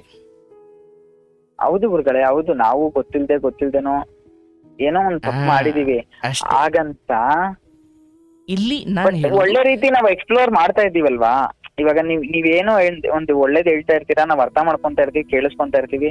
ಅದನ್ನ ನಾವ್ ಅರ್ಥ ಮಾಡ್ಕೊಂಡು ಹೌದು ನಂದು ತಪ್ಪು ನಂದು ಸರಿ ಅಂತ ನಾವು ತಿದ್ದಿ ಬಾಳೋದು ನಮ್ಗೆ ಭಗವಂತ ಅನ್ನೋದು ಒಂದು ಬುದ್ಧಿಶಕ್ತಿ ಕೊಟ್ಟಿದ್ದಾನೆ. ಆ ವಿವೇಕವನ್ನು ಬಳಸಿ ತಿದ್ದುಕೊಂಡೇ ಸರಿ. ತಿದ್ದುಕೊಳ್ಳದೆ ಹೋದ್ರೆ ಯಾರಿಗ್ ನಷ್ಟ? ಹೌದೌದು ಹೇಳಪ್ಪ, ಯಾರಿಗ್ ನಷ್ಟ? ಲೋಕಕ್ಕೇನಾದ್ರೂ ಅದರಿಂದ ನಷ್ಟ ಇದೆಯಾ? ಲೋಕ ನಿನ್ನಂತವ್ರನ್ನ ಕೋಟಿ ಜನರನ್ನು ನೋಡಿ ಬಿಟ್ಬಿಟ್ಟಿದೆ, ಹೌದಲ್ಲ? ಹೌದೌದು. ಇವತ್ತು ನಾವು ನಿಂತಿರೋ ಜಾಗದಲ್ಲಿ ಲಕ್ಷಾಂತರ ಜನ ಮಣ್ಣಾಗಿದ್ದಾರೆ, ನೆಕ್ಸ್ಟ್ 10 ಜನ ಮಣ್ಣಾಗಿದ್ದಾರೆ, 11ನೇವ್ರು ನಾವೇ. ಅದು ಯಾವತ್ತಾಗ್ತೀವೋ ಗೊತ್ತಿಲ್ಲ. ಹಾಗಾಗಿ ನಾವು ನಿಂತಿರೋ ಜಾಗ ಎಷ್ಟೋ ನಾನು ನಂದು ಅಥವಾ ಅವ್ರು ಸರಿ ಇಲ್ಲ ಇವ್ರು ಸರಿ ಇಲ್ಲ ಅದು ಇದು ಅಂತ ಇವರೆಲ್ಲ ಏನು ಗೊಣಗಾಡ್ಕೊಂಡು ಮೆರೆದಾಡ್ಕೊಂಡು ಹೋದ್ರಲ್ಲ, ಅವರೆಲ್ಲ ನಮ್ಮ ಕಾಲ್ ಕೆಳಗಡೆನೇ ಇದ್ದಾರೆ, ಮಣ್ಣಲ್ಲಿ ಮಣ್ಣಾಗಿ ಹೋಗ್ಬಿಟ್ರು. ದಯವಿಟ್ಟು ನೀವೊಬ್ಬರು ಶ್ರಮಜೀವಿಗಳಿದ್ದೀರಿ, ಮತ್ತು ನೀವೊಬ್ಬರು ಕನಸು ಕಂಡು ಬದುಕನ್ನು ಸಾಧಾರಣ ವ್ಯಕ್ತಿಗಳಿಗಿಂತ ಸಾಧಕನ ಹಾಗೆ ಬದುಕೋದಕ್ಕೆ ಹೊರಟಿದ್ದೀರಿ. ಈ ಮನಸ್ಥಿತಿಗಳು ಹೇಗಿರಬೇಕಂದ್ರೆ ಇವೆಲ್ಲವೂ ಲೆಕ್ಕಕ್ಕಿಲ್ಲ ಅನ್ನೋ ಹಾಗೆ ದೊಡ್ಡ ಚಿಂತನೆಯಲ್ಲಿರಬೇಕೆ ಹೊರತು ಈ ಸಾಧನೆ ದಾರಿಯಲ್ಲಿರೋರು ಇವನ್ನೆಲ್ಲ ದೊಡ್ಡದು ಅಂತ ತಗೊಳ್ಳೇಬಾರ್ದು. ಫಸ್ಟ್ ಆಫ್ ಆಲ್ ಬಟ್ ಅದ್ ಮೈಂಡ್ ಬರಲ್ವಲ್ಲ ಗುರುಗಳೇ. ಹೌದು ಇವ್ರು ಏನೋ ಒಂದ್ ಮಾಡ್ಬಿಟ್ರು, ಇದು ಬೇಜಾರು, ನೋವು, ಯಾರನ್ನ ನಂಬೋದು ಯಾರನ್ನ ಬಿಡೋದು ಅಂತ ಎಲ್ಲ ಬಂದ್ಬಿಡುತ್ತಲ್ಲ ಗುರುಗಳೇ. ಬೇಡ, ನೀನ್ ಎಚ್ಚರವಾಗಿದ್ದು ನೀನು ಲೆಕ್ಕದಲ್ಲಿ ಅಂದ್ರೆ ಲೆಕ್ಕದ ವಿಚಾರದಲ್ಲಿ, ಬದುಕಿನ ವಿಚಾರದಲ್ಲಿ, ಸಂಬಂಧದ ವಿಚಾರದಲ್ಲಿ ನಾನು ದುಡಿತೀನಿ, ಅದರಿಂದ ನನಗೇನು ಬರುತ್ತೋ ಅದೇ ಸತ್ಯ. ಅದನ್ನು ಬಿಟ್ಟು ನಾನು ಅವ್ರನ್ನ ಹಚ್ಕೊಂಡು ಇವ್ರನ್ನ ಹಚ್ಕೊಂಡು ಅವ್ರನ್ನ ಪ್ರೀತಿ ಮಾಡಿ ಅಥವಾ ಅವರಿಂದ ನಿರೀಕ್ಷೆ ಮಾಡಿ ಇದು ಯಾವುದು ಬೇಕಿಲ್ಲ. ನಿನ್ನ ಕೈಲಿ ಇತ್ತ ಕೊಡು, ಆದ್ರೆ ನಿರೀಕ್ಷೆ ಬೇಡ. ನೀನು ನಿರೀಕ್ಷೆ ಮಾಡದೆಯೂ ಯಾರೋ ಬಂದು ನಿನಗೆ ನೆರವಾದ್ರ ಅದು ಅವರು ನಿಮ್ಮವರು. ನಿರೀಕ್ಷೆ ಮಾಡಿಯೂ ಯಾರು ಬರದೆ ಹೋದ್ರೆ ನಿನಗೆ ದುಃಖ, ಹೌದಲ್ಲ? ಅಂದ್ರೆ ಈ ಪ್ರಪಂಚದ ಎಲ್ಲ ದುಃಖಗಳ ತಳಹದಿ ನಿರೀಕ್ಷೆನೇ ಆಗಿದೆ, ಹೌದಲ್ಲ? ಹೌದೌದು. ನೀನು ನಿನ್ನ ಆಫೀಸ್ ಅಥವಾ ನಿಮ್ಮ ಡ್ಯಾನ್ಸ್ ಕ್ಲಾಸ್ ಪಕ್ಕದಲ್ಲೇ ಇರೋ ಇನ್ಯಾರೋ ಒಬ್ಬ ವ್ಯಕ್ತಿ ಅವನಲ್ಲೇ ಇದ್ದಾನೆ, ಬಟ್ ನೀವು ಇಲ್ಲಿವರೆಗೂ ಮಾತೇ ಆಡಿಸಿಲ್ಲ ಅಂದಾಗ ಅವನ ಬದುಕಲ್ಲಿ ಅವನು ನಿಮ್ಮನ್ನು ದೂರ ನಿಂತು ಬೈಕೊಳ್ಳಿ, ನಿಮ್ಮನ್ನು ನೋಡಿ ನಗಲಿ, ನಿಮಗೇನೂ ವ್ಯತ್ಯಾಸ ಅಥವಾ ನಿಮ್ಮ ಮನಸ್ಸಿನ ಮೇಲೆ ಭಾವನೆ ಮೇಲೆ ವ್ಯತ್ಯಾಸ ಅಥವಾ ಪರಿಣಾಮ ಬೀರ್ಲಿಕ್ಕೆ ಸಾಧ್ಯನೇ ಇಲ್ಲ. ಯಾವಾಗ ಒಬ್ಬ ವ್ಯಕ್ತಿಯನ್ನ, ಯಾವಾಗ ಒಂದು ಸಂಬಂಧವನ್ನ ನನ್ನ ಹೃದಯದವರೆಗೂ ತಂದು ಅಂಟಿಸಿಕೊಂಡಿದ್ದೀನೋ ಆಗ ಅವರೊಂಚೂರು ನಾನು ಬೈದ್ರೆ ನಾನು ಅಳ್ತೀನಿ, ಅವರೊಂಚೂರು ನನ್ನನ್ನು ಹೊಗಳಿದ್ರೆ ನಾನು ನಗ್ತೀನಿ. ಅಂದ್ರೆ ನನ್ನ ನಗು ಅಳುವಿನ ರಿಮೋಟ್ ಅವ್ರಿಗೆ ಕೊಟ್ಟು ಕೂತಿರ್ತೀನಿ ನಾನು, ಹೌದಲ್ಲ? ಅವ್ರೇನೋ ಅಂದ್ರೆ ನಾನು ನಗ್ತೀನಿ, ಅವ್ರೇನೋ ಅಂದ್ರೆ ನಾನು ಅಳ್ತೀನಿ. ಅಂದ್ರೆ ನನ್ನ ಬದುಕನ್ನು ಈ ಮಟ್ಟಿಗೆ ನಾನು ಮಾರ್ಕೊಳ್ಬಾರ್ದಲ್ಲ. ಜಗತ್ತಲ್ಲಿ ತುಂಬಾ ಜನ ಇದ್ದಾರೆ, ಇವರು ನಮಗಾಗ್ಲಿಲ್ಲ ಅಂದ್ರೆ ಇನ್ನೊಬ್ಬ ಯಾರೋ ಆಗ್ತಾರೆ. ಹುಟ್ಟಿಸಿ ದೇವ್ರು ಹುಲ್ ಮೇಯಿಸೋದಿಲ್ಲ.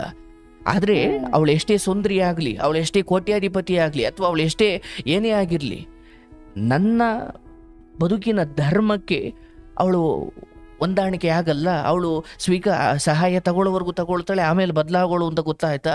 ಅವಳು ಶ್ರೀಮಂತ ಆಗಲಿ, ಕೋಟ್ಯಾಧಿಪತಿ ಆಗಲಿ, ಸುರಸುಂದರಿನೇ ಆಗಲಿ, ನನಗೆ ಧರ್ಮ ಗುಣ ಮುಖ್ಯವೇ ಹೊರತು ಅವರ ದೇಹದ ಸ್ಥಿತಿ ನನಗೆ ಮುಖ್ಯ ಅಲ್ಲ, ಹೌದಲ್ಲ? ಹಾಗೆ ಬದುಕಿದ್ರೆ ನಿಮ್ಮ ಬದುಕು ಸನ್ಯಾಸಿಯ ಹಾಗೆ. 4 ಜನ ನಿನ್ನ ಮಾತಿಗೆ ಗೌರವ ಕೊಡ್ತಾರೆ. ಏನು ಹಣ ಕಳ್ಕೊಂಡಿರ್ಬೋದಪ್ಪ, ನಿನಗೆ ಹೇಳ್ತಾ ಇಲ್ಲ, ಸುಮ್ಮನೆ ಸಾರ್ವತ್ರಿಕವಾಗಿ ಯೂನಿವರ್ಸಲ್ ಆಗಿ ಹೇಳ್ತೀನಿ. ಹಣ ಗಳಿಸಬಹುದು, ವೇಶ್ಯನು ಗಳಿಸ್ತಾಳೆ ಹಣ, ಹೌದಲ್ಲ? ಹೌದು ಹೌದು ಗುರುಗಳೇ. ಆದ್ರೆ ನಂಬಿಕೆ ಇದೆಯಲ್ಲಪ್ಪ. ಹಾ ಇವತ್ತು ನಿನಗೆ ಆ ರೀತಿ ಮಾತಾಡಿದ್ರಲ್ಲ, ನಾಳೆ ಬಂದು ಅವ್ರೇನೋ ನಿನ್ನನ್ನು ಕೇಳಿದ್ರೆ ನಿನಗೆ ಮೊದಲಿನಷ್ಟು ಏನು ಬಹಳ ತುಂಬು ಮನಸ್ಸಿನಿಂದ ಸಹಾಯ ಮಾಡೋ ಯೋಚನೆ ಬರುತ್ತಾ? ಇಲ್ಲ. ಯಾರನ್ನೇ ಆದರೂ ಅಷ್ಟೇ, ನಂಬಿಕೆ ಕಳ್ಕೊಳ್ಬಾರ್ದು. ಹಾಗಾಗಿ ಇಲ್ಲಿ ಅವರಿವರು ಯಾರೂ ನನಗೆ ಮೋಸ ಮಾಡಿಲ್ಲ, ನಾನು ಜಗತ್ತನ್ನು ಅರ್ಥ ಮಾಡ್ಕೊಳ್ಳೋದ್ರಲ್ಲಿ ಇನ್ನೂ ಆ ಪುಸ್ತಕವನ್ನು, ಜೀವನದ ಪುಸ್ತಕವನ್ನು ಪೂರ್ತಿ ಓದೇ ಇಲ್ಲ. 3-4 ಪೇಜಿಗೆ ಮುಚ್ಚಿಟ್ಬಿಟ್ಟು ನಂದೇ ಆದ ಪ್ರಶ್ನೆಗಳು ಹಾಕೊಂಡು ಕೂತಿದ್ದೀನಿ. ಬದುಕು ಫುಲ್ ಓದು, ಆಮೇಲೆ ಗೊತ್ತಾಗುತ್ತೆ. ಹೌದು ಗುರುಗಳೇ. ಹೌದಲ್ಲಪ್ಪ? ಲೈಫ್ ಜೀವನ ಅದ್ಭುತವಾಗಿದೆ ಯಾವಾಗ ಅದ್ಭುತವಾದ ವ್ಯಕ್ತಿತ್ವಗಳ ಸಹವಾಸ ಇದ್ದಾಗ. ಜೀವನ ಭಯಾನಕ ಅನ್ಸೋದು ಯಾವಾಗ ಅಂದರೆ ನಾವು ಸುತ್ತಮುತ್ತಲಿನ ಜನರು, ವಾತಾವರಣ ಇದು ಯಾವುದನ್ನು ಅರ್ಥ ಮಾಡಿಕೊಳ್ಳದೆ ಸುಮ್ಮನೆ ನಮಗೆ ಹಂಗೆ ಬೇಕೋ ಹಂಗಿದ್ಬಿಟ್ಟಾಗ, ಅಥವಾ ನಾವು ಒಳ್ಳೆಯವರಾಗಲಿಕ್ಕೆ ಹಣ ಖರ್ಚು ಮಾಡಬೇಕಾಗ್ಬೋದು, ಆದರೆ ಅವ್ರಿಗೆ ಕೆಟ್ಟವರಾಗ್ಲಿಕ್ಕೆ ತುಂಬ ಸಮಯ ಏನು ಬೇಕಿಲ್ಲ ಅವ್ರಿಗೆ. ಸೊ ಅವರೆಲ್ಲರ ವರ್ತನೆ, ಅವರೆಲ್ಲರ ಒಂಥರ ವಿಚಿತ್ರವಾದ ವರ್ತನೆ, ಇದು ಯಾವುದು ನಿನಗೆ ದುಃಖ ತರೋದು ಬೇಡಪ್ಪ. ನೀನು ತುಂಬ ಚೆನ್ನಾಗಿ ಜೀವನ ಮಾಡ್ತಾ ಇದ್ದೀರಿ, ಒಳ್ಳೆ ಕನಸಿಟ್ಕೊಂಡಿದ್ದೀರಿ. ಈ ಸಾಧಕನ ಮನಸ್ಥಿತಿ ಅಂದರೆ ನಮ್ಮಲ್ಲಿ ನಮ್ಮ 7 habits of high effective peoples ಅಂತ ನಮ್ಮ ಕೋವಿನ್ನವ್ರು ಬರೆದಿರೋ ಒಂದು ಪುಸ್ತಕ ಇದೆ. ಅಂದರೆ ಬ್ರಿಟನ್ ದೇಶದ್ದು. ಅಂದರೆ ನನಗೆ ಅದನ್ನು ನೋಡಬೇಕಾದ್ರೂ ಅನ್ನಿಸ್ತು, ಒಬ್ಬ ಸಾಧಕನ ಮನಸ್ಥಿತಿ ಆಕ್ಚುಲಿ ಈಕ್ವಲ್ ಟು ಸನ್ಯಾಸಿಯ ಮನಸ್ಥಿತಿ ಅಂತೆ. ಇವನ್ ಮನೆಯಲ್ಲಿ ಸಾವಾದರೂ ಕೂಡ ಅವನದಕ್ಕೆ ಮರುಗುತ್ತಾನೆ. ಆದರೆ 3ನೇ ದಿವಸಕ್ಕೆ ಅವನಿಗೆ ಸತ್ಯ ಗೊತ್ತಿರುತ್ತೆ. ಯಾಕಂದರೆ ನೀವೇನೇ ಇವತ್ತು ಅವ್ರ ಬಗ್ಗೆ ಮಾತಾಡಿ, ನೀವೇನೇ ಅವ್ರ ಬಗ್ಗೆ ನೋವು ವ್ಯಕ್ತಪಡಿಸಿ, ಡಿಪ್ರೆಷನ್ಗೆ ಹೋಗಿ, ಊಟ ಬಿಟ್ಟು, ರೋಗ ತರಿಸ್ಕೊಂಡು ಅಂತಿಮವಾಗಿ ನಿಮ್ಮ ಅಸ್ತಿತ್ವ ನಾಶವಾಗುತ್ತೆ ಹೊರತು ಅದರಿಂದ ಪ್ರಯೋಜನ ಇಲ್ಲ. ಹಾಗಾಗಿ ಇವರೆಲ್ಲರ ವಿಚಾರದಲ್ಲೂ ನೀವು ಹಾಗೆ ವರ್ತಿಸಬೇಕು. ಎನಿವೆ, ನಿಮಗೆ ಯಾರು ನಂಬಿಕೆ ದ್ರೋಹ ಮಾಡಿದ್ದಾರೆ ಹಾಗಂತ ನಿಮ್ಮ ಒಳ್ಳೆತನವನ್ನು ನೀವು ನಿಲ್ಲಿಸಬೇಡಿ. ಜಗತ್ತಲ್ಲಿ ಎಲ್ಲರೂ ಹಾಗೆ ಇರಲ್ಲ, ಹೌದಲ್ಲಪ್ಪ? ಹೌದು ಗುರುಗಳೇ. ಹಾಗಂತಾನೆ ತಾನೇ ನಾವು ತಿರ್ಗಾ ಮತ್ತೆ ನಂಬಿ ಮೋಸ ಹೋಗಿದ್ದು. ಎಲ್ಲರೂ ಒಂದೇ ತರ ಇರಲ್ಲ. ಎಲ್ಲರೂ ಸಹಾಯ ಅಂತ ಮಾಡ್ತಾನಪ್ಪ, ಮಾಡಿ ಬಲಗೈಗೆ ಮಾಡಿದ್ದು ಎಡಗೈಗೆ ಗೊತ್ತಾಗಬಾರ್ದು. ಬಟ್ ಅದನ್ನು ವ್ಯವಹಾರ ಅಂತ ತಗೊಂಡ ಅದಕ್ಕೆ ಅದರದೇ ಆದ ಕಾನೂನುಗಳಿದ್ದಾವ, ಹೌದಲ್ಲಪ್ಪ? ನೀನು ಮಾಡ್ತಿರೋದು ಸಹಾಯನ ವ್ಯವಹಾರನ? ಸಹಾಯ ಅಂದಾಗ ಅಲ್ಲೇನೂ ನಿರೀಕ್ಷೆ ಇಲ್ಲ, ವ್ಯವಹಾರ ಅಂದಾಗ ತಿಪ್ಪೆಗೆ ಎಸೆದ್ರು ಲೆಕ್ಕ ಇರ್ಬೇಕು, ಹೌದಲ್ಲ? ಹೌದಲ್ಲಪ್ಪ? ನೀನು ಮಾಡ್ತಿರೋದು ವ್ಯವಹಾರ ಆಗಿರೋದಾದ್ರೆ ಅವ್ರ ಸೈನ್ ತಗೋ, ಅದ್ರ ಸಾಕ್ಷಿಗೆ ಇಟ್ಕೋ, ವ್ಯವಹಾರ ಹಾಗೆ ನಡಿಬೇಕು. ನೀನು ಮಾಡ್ತಿರೋದು ಸಹಾಯ ಆದ್ರೆ ಮಾಡಿ ಬಿಟ್ಬಿಡ್ಬೇಕು. ವ್ಯವಹಾರ ಆದ್ರೆ ಅದಕ್ಕೆ ಆದ ಒಂದು ರೀತಿ ನೀತಿ ಇದೆ, ಸಹಾಯ ಆದ್ರೆ ಕೊಟ್ಟು ಮರ್ತು ಬಿಡ್ಬೇಕು.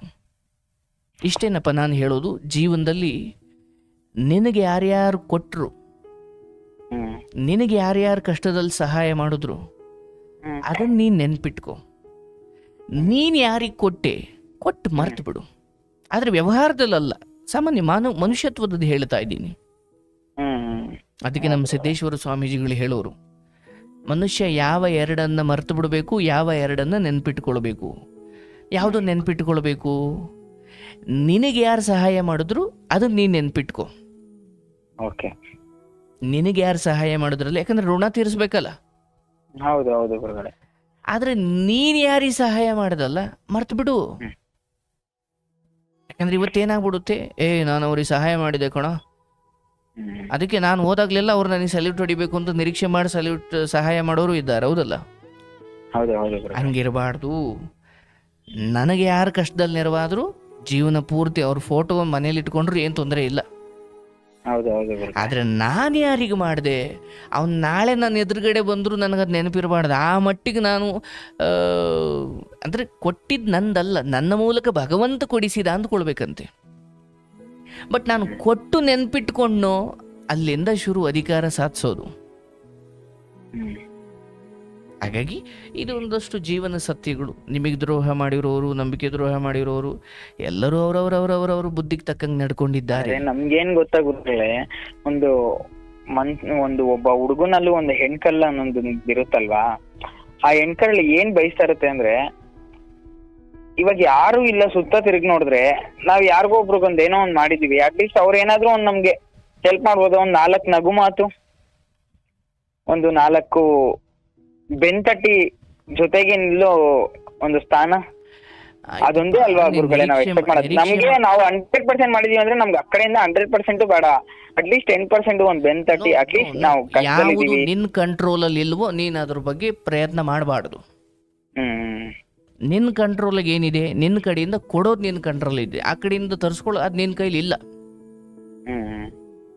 ಅದಕ್ಕೆ ಹೇಳ್ತೀನಪ್ಪ ನಾನು, ಆಧ್ಯಾತ್ಮಿಕ ವಿಚಾರದಲ್ಲಿ ನಾವು ಯಾಕೆ ಇದನ್ನು ಹೇಳ್ತಾ ಬರ್ತಿದ್ದೀವಿ ಅಂದರೆ, ನೀವು ಸನ್ಯಾಸಿಗಳಾಗಿ ವರ್ತಿಸ್ಬೇಕು. ನೀವು ಕೊಟ್ರ ಮರ್ತು ಬಿಡಬೇಕು.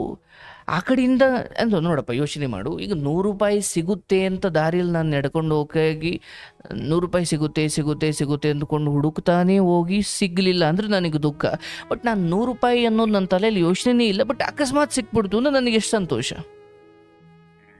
ಅಂದರೆ ನಾನು ಬಯಸದೆಯೇ ಬಂದರೆ ಸಹಾಯ, ಅದು ನಿಜಕ್ಕೂ ಸಂತೋಷ ಕೊಡುತ್ತೆ, ಹೌದಲ್ಲ? ಹೌದು ಹೌದು ಗುರುಗಳೇ. ಬಯಸಿಯೂ ಬರದೆ ಹೋದಾಗ ಅದು ದುಃಖ. ಹಾಗಾಗಿ ಈ ವಿಚಾರದಲ್ಲಿ ಮನುಷ್ಯನಿಗೆ ಆಗಬೇಕು. ಅದನ್ನು ನಿರೀಕ್ಷೆ ಮಾಡೋದು ಅನ್ನೋದಕ್ಕಿಂತ ಅದೊಂದು ಗುಣ, ಅದೊಂದು ಮನುಷ್ಯತ್ವ, ಮತ್ತು ಅದೊಂದು ಪ್ರಕೃತಿಯ ಗುಣ, ಪರಸ್ಪರ ಒಬ್ಬರಿಗೊಬ್ಬರು ನೆರವಾಗೋದು. ಆದರೆ ಲೋಕೋ ಭಿನ್ನ ರುಚಿ, ನಿನಗೆ ಇವರು ನೆರವಾಗಲಿಲ್ಲ ಅನ್ನೋ ಮಾತ್ರಕ್ಕೆ ಜಗತ್ತಲ್ಲಿ ನೆರವಾಗೋ ಬುದ್ಧಿನೇ ಇಲ್ಲ ಅಂದ್ಕೊಳ್ಳೋದು ತಪ್ಪು. ಅವ್ರಿಗೂ ನಿಮಗೂ ಯಾವುದೋ ಒಂದು ವಿಚಾರ, ಯಾಕಂದರೆ ಒಂದೇ ಕೊಠಡಿ ಒಳಗಡೆ 50 ಜನ ವಿದ್ಯಾರ್ಥಿಗಳು ಕೂತಿದ್ದಾರೆ. ಆದರೆ ಎಲ್ಲರೂ ಎಲ್ಲರ ಹತ್ರ ಮಾತಾಡ್ತಾರೆ ಅಂತಿಲ್ಲ. ಅವರವರಿಗೆ ಬುದ್ಧಿಗೆ, ಅವರವರ ಬುದ್ಧಿ ಮಟ್ಟಕ್ಕೆ ಹೊಂದಾಣಿಕೆ ಆಗೋ ಕೆಲವು ಸ್ನೇಹಿತರು ಒಟ್ಟೊಟ್ಟಿಗೆ ಕೂತ್ಕೊಳ್ತಾರೆ, ಹೌದಲ್ಲಪ್ಪ? ಹೌದು ಗುರುಗಳೇ. ಹಾಗೆ ಈ ಸಮಾಜದಲ್ಲಿ ನಾವು ಒಮ್ಮೆಲೆ ಯಾರಿಗೋ ನಂಬಿ ಸಹಾಯ ಮಾಡೋದು, ಅಥವಾ ಅವರು ನಮ್ಮ ಕಷ್ಟಕ್ಕೆ ಆಗ್ತಾರೆ ಅಂದುಕೊಂಡು, ಬಟ್ ಅವ್ರ ಬುದ್ಧಿ ಗೊತ್ತಾದಾಗ ಓಕೆ, ನಾವು ಒಂದೇ ಕ್ಲಾಸಲ್ಲಿ ಕೂತಿರ್ಬೋದು, ಬಟ್ ನಮ್ಗೆ ಅವ್ರು ಆಗ ಬರಲ್ಲ ಅಂತ ಅಂದ್ಕೊಳ್ಬೇಕಲ್ಲ.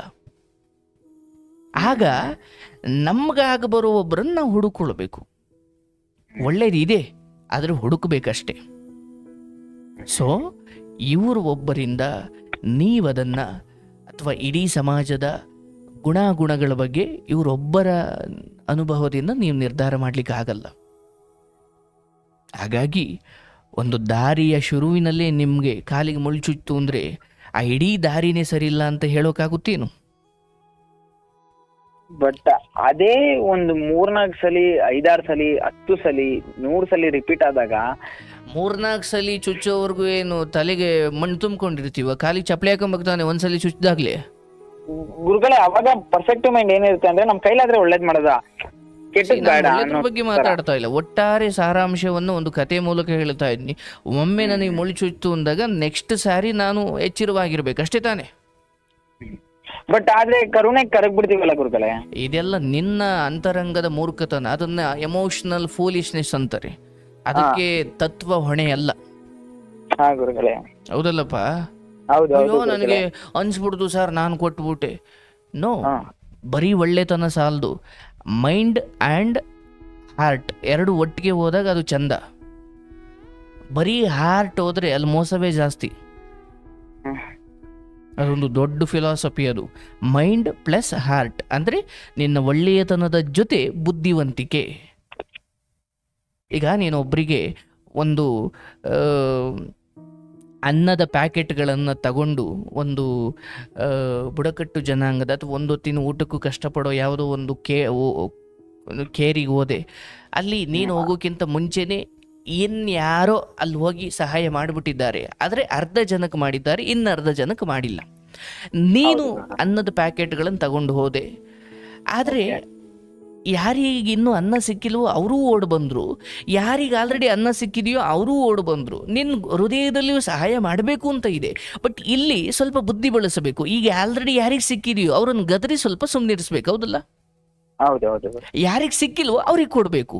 ಅಯ್ಯೋ ನಾನು ತುಂಬ ಒಳ್ಳೆಯವನು ಸರ್ ಅಂತ ಕೊಟ್ಟವ್ರಿಗೆ 50 ಕೊಟ್ರೆ ಅದು ಆ ಒಳ್ಳೆತನಕ್ಕೆ ಏನು ಅರ್ಥ ಇದೆಯಪ್ಪ?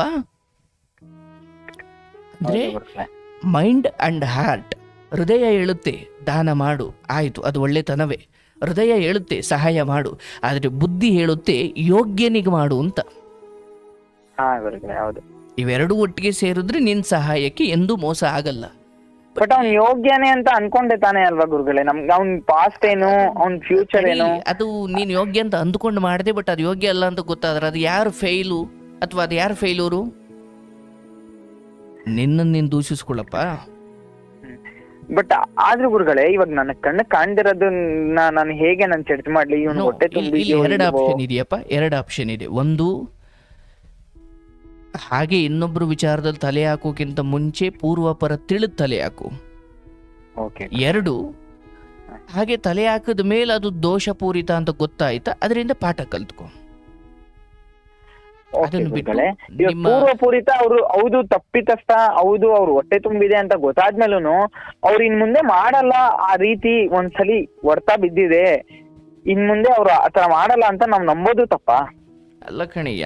ಕಳ್ಳರು ಬರ್ತಾರ ನಿನ್ ಮನೆ ಬಾಗ್ಲು ನೆಟ್ಟಿಗೆ ಹಾಕೊಳಪ್ಪ ಅಂದ್ರೆ, ಇಲ್ಲಪ್ಪ ನಾವು ಇನ್ನೊಂದ್ಸತಿ ಕಳ್ತನಕ್ಕೆ ಬರಲ್ಲ ಅಂತ ಹೇಳ್ದಾನ ಮಾತ್ರಕ್ಕೆ ಕಳ್ಳರು ಬಂದು ಒಂದ್ಸಲಿ ಕಳ್ತನ ಆದ್ಮೇಲೂ ನೀನ್ ಬಾಗ್ಲು ತಕೊಂಡ್ ಮಲ್ಕೊಳ್ತೀಯ?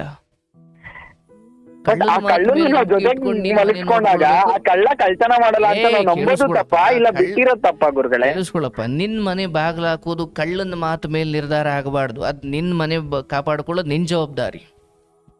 ನಿಂದ ಹೆಂಗಾಯ್ತು ಅಂದ್ರೆ ಅವ್ರ ಮಾತು ಕೇಳಿ ಅಥವಾ ಅವರು ಭಾವನೆ ಮೇಲೆ ನಿನ್ ಬದುಕನ ಅನ್ನೋದು ಸಮಾಜಕ್ಕೆ ಕೆಟ್ಟ ಸಂದೇಶ ಹೋಗ್ಬಾರ್ದು. ನೀನ್ ಎಡವಟ್ಟು ಮಾಡ್ಕೊಂಡಿದೀಯ, ಬುದ್ಧಿ ಕಲ್ತ್ಕೊಂಡು ಒಂದೊಂದು ರೂಪಾಯಿನೂ ಕಷ್ಟಪಟ್ಟು ದುಡ್ದಿರ್ತೀರ, ಅದನ್ನ ಯೋಗ್ಯವಾದವ್ರಿಗೆ ಕೊಡಿ. ಅಂಡ್ ಯಾರು ಒಂದ್ಸತಿ ದಡ್ಡತನ, ಒಂದು ಸರಿ ನಂಬಿಕೆ ದ್ರೋಹ ಮಾಡಿದವ್ರು ಮತ್ತೆ ಇಲ್ಲ ನಾನು ತಪ್ಪಾಯ್ತು ಮತ್ತೆ ಸರಿ ಹಂಗ್ ಮಾಡಲ್ಲ ಅಂತ ಹೇಳಿದ ಮಾತ್ರಕ್ಕೆ ತಕ್ಷಣ ನಂಬುವಷ್ಟು ಅಜ್ಞಾನಿ ಏನ್ ನೀನಲ್ಲ. ಹೌದು ಗುರುಗಳೇ, ಬುದ್ಧಿ ಅಂತೂ ಇದೆ. ಹೌದು. ಅದನ್ನೆಲ್ಲ ಅವೆಲ್ಲ ಹಂಗ ಲಾಜಿಕ್ ಹುಡುಕ್ತವ್ರೆ, ಅದಕ್ಕೊಂದು ಅರ್ಥನೇ ಇಲ್ಲಪ್ಪ. ಸೊ ನಾನೊಂದು ಪ್ಲೇಟ್ ಹಾಕೊಂಡಿರೋದಂದ್ರೆ ಆಗೋದೆಲ್ಲ ಒಳ್ಳೇದಕ್ಕೆ, ಆದಷ್ಟು ಒಳ್ಳೇದ್ ಮಾಡದ ಅನ್ನೋ ತರ ಅಂದುಕೊಳ್ಳೋದು ನಿನ್ ಮನ್ಸಿಗೆ ಒಂದು ಸಮಾಧಾನ ಕೊಡ್ಲಪ್ಪ. ಬಟ್ ಫೈನಲಿ ಏನಂದ್ರೆ, ನನ್ನ ಮನೆ ಅರ್ಥಾತ್ ನನ್ನ ಬದುಕನ್ನ ನೆಟ್ಟು ಕಟ್ಕೊಳ್ಳೋದು ಅದು ನನ್ನ ಜವಾಬ್ದಾರಿ. ಸರಿನಪ್ಪ, ಆಯ್ತು. 4-6 ಜನ ಸುಮ್ಮನೆ ನೀನು ಮೈಂಡ್ ಬಳಸದೆ ಅಥವಾ ಹಾರ್ಟ್ ಬಳಸದೆ, ಹೃದಯ ಬಳಸದೆ, ಆದ್ರೆ ಮೈಂಡ್ಗೆ ಬುದ್ಧಿ ಕೊಡ್ಲಿಲ್ಲ. ಬಟ್ ತುಂಬಾ ಜನ ಬಂದು ನಿನ್ನ ಬದುಕನ್ನು ಬೀದಿಗೆ ತಂದು ಇಕ್ಬಿಟ್ರು. ಅವಾಗ ಇದೇ ಪ್ರಶ್ನೆಯನ್ನು ಸುಮ್ಮನೆ ಕೇಳ್ಕೊಂಡು ಕೂತ್ಕೊಂಡ್ರೆ ಅದಕ್ಕೆ ಅರ್ಥ ಇದೆಯಾ? ಇಲ್ಲ ಗುರುಗಳೇ. ಇಲ್ಲಿ ವಾದ ಮಾಡೋದ್ರಿಂದ ಉತ್ತರ ಸಿಗಲ್ಲ. ಮನುಷ್ಯನ ಉನ್ನತಿ ಅಥವಾ ಅವನತಿ ಅದು ಅವನಿಂದ ಮಾತ್ರ ಸಾಧ್ಯ. ಕಾರಣ ಅಷ್ಟೇ, ನಾನ್ ನೆಟ್ಟಗಿರ್ಲಿಲ್ಲ ಅನ್ನೋದೇ ಸತ್ಯ, ಹೌದಲ್ಲ? ಹಾಗಾಗಿ ನೀವು ಡ್ಯಾನ್ಸ್ ಕ್ಲಾಸ್ ಮಾಡ್ತಿರೋ, ನೀವೇ ಹೋಗಿ ಡ್ಯಾನ್ಸ್ ಮಾಡ್ತಿರೋ, ವಾಟ್ ಎವರ್ ಇಟ್ ಈಸ್, ಬದುಕಿಗೊಂದು ದಾರಿ ಸಿಕ್ಕಿದೆ. ಭಗವಂತ ನಮ್ಮ ಹತ್ರ ಕೋಟಿ ಕೋಟಿ ಕೋಟಿ ಹೆಚ್ಚು ಮಾಡಿದ ಮೇಲೆ ಅರ್ಥಾತ್ ನಮಗೆ ಹೆಚ್ಚು ಸಿರಿವಂತಿಕೆ ಕೊಟ್ಟಷ್ಟು ನಮಗೆ ಅದ್ರ ಮೇಲೆ ಹಿಡಿತಾ ಇರ್ಬೇಕು, ಹೌದಲ್ಲಪ್ಪ? ಹಾಗಾಗಿ ನಿನ್ನ ತಂದೆ ತಾಯಿ, ನಿನ್ನ ನಂಬಿಕೊಂಡು ಬಂದ ಹೆಣ್ಣು, ನಿನ್ಗೆ ಹುಟ್ಟಿದ ಮಕ್ಕಳು ಅಥವಾ ನಿಂದೇ ಆದ ಒಂದು ಒಂದು ಒಂದು ಪುಟ್ಟ ನಂಬಿಕಸ್ಥ ಕುಟುಂಬ ಅಂತ ಇರುತ್ತೆ. ಅದನ್ನು ದಾಟಿ ಹೊರಗಡೆಯವ್ರಿಗೆ ಏನೇ ವಿಚಾರ ವ್ಯವಹಾರ ಅಥವಾ ಇಂಥದ್ದೇನೋ ಮಾಡಬೇಕಾದ್ರೆ ಮೈಯೆಲ್ಲ ಕಣ್ಣಾಗಿರ್ಬೇಕು. ಬಟ್ ಗುರುಗಳೇ, ಅಂತ ಕುಟುಂಬ, ಅಂತ ಸಂಸಾರ, ಅಂತ ಏನು ಇಲ್ದೇದಾಗ ನಾವು ಹೊರಗಡೆಯವ್ರು, ನಾವು ಒಬ್ರು ಇವರು ನಮ್ಮಲ್ಲಿ ಒಬ್ರು ಈ ಸಂಸಾರಕ್ಕೆ, ಈ ನಮ್ಮ ಲೈಫ್ಗೆ ಏನೋ ಒಂದು ಆಗ್ತಾರೆ ಅಂತ ಬಂದಾಗ ಮಾಡಬೇಡ.